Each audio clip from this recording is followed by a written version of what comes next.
Hello, I'm Mbweha. You can call me Ben of Team Relentless, and this is the Scrapyard, where you can come to learn how to make something for your Star Wars Legion table. Today we're going to be talking about how to make felt area terrain.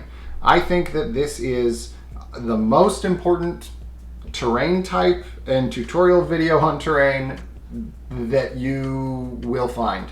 Or other videos about making this similar. I didn't invent how to do this. I've got this idea from other people, of course.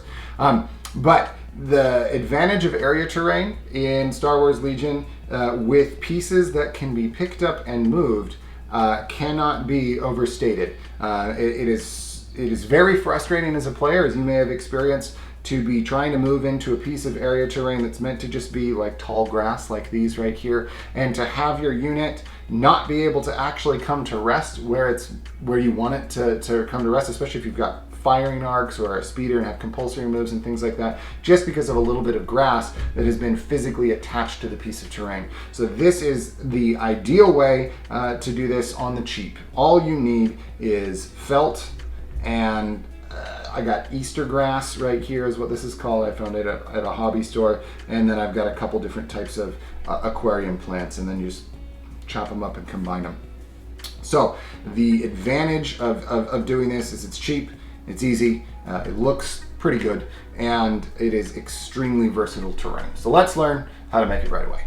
So the first thing that you need to do is select some ballast that you're going to use to weight down the decorative portion of the area terrain. I'm using pennies because they're obviously super cheap and pretty much useless, and I'm using hot glue to just glue them onto my piece of felt. You can see some completed there on the right that are using the tall Easter grasses, and that they've got the green felt.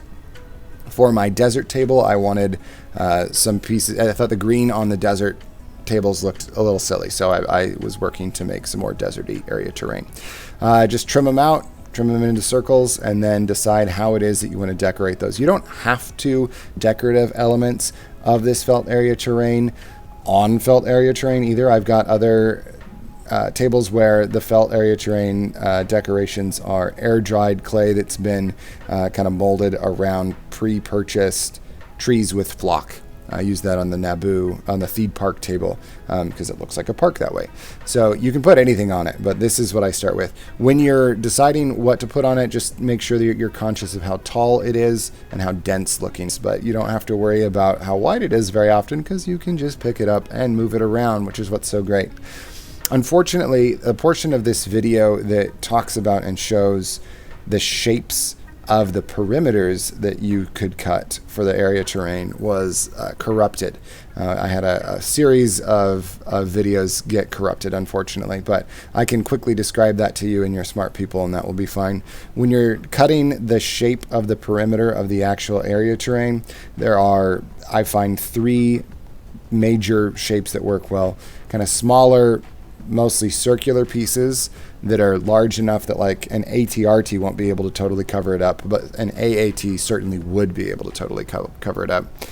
And then larger, more oval-like pieces that are too big for any single unit to totally cover. And then take that same oval shape and just slightly bend it kind of in the center-ish. Well, you can't actually bend it. Imagine it bending at an angle to form a really obtuse angle, so that you have not truly an L shape, but something that is beginning to look like an L-shaped piece of terrain. Can create some interesting functions. It also works really well to put these pieces of area terrain directly underneath, just barely underneath the edges of buildings, so that your large line of sight blockers are butted up against immediately next to area terrain, which can solve a lot of problems that can happen with having too many line of sight blockers out and then never actually being able to get shots safely from cover. Just, you're in the open or you're totally out of sight, which you want to avoid, that lack of interaction between player and terrain. So that is the most important thing that you need to consider when you are making these terrains. Use hot glue, and then eventually when you need to glue those pieces that I'm gluing right there, I do the bases with hot glue, but then I put more PVA in the top to really lock it in. So that's how you make area terrain using pieces of felt.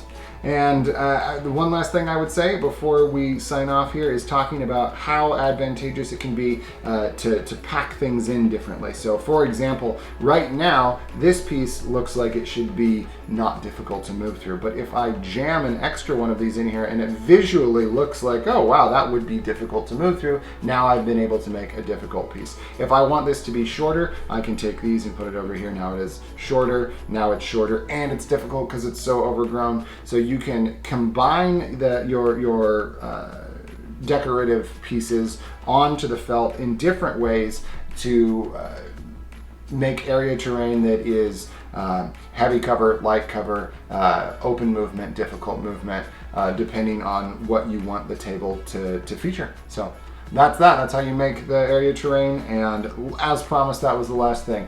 I hope you found this inspirational. I hope that you realize you can make a great looking table on the cheap for your Legion games at home or at your local store. I'm Mbweha. You can call me Ben of Team Relentless, and this has been the Scrapyard.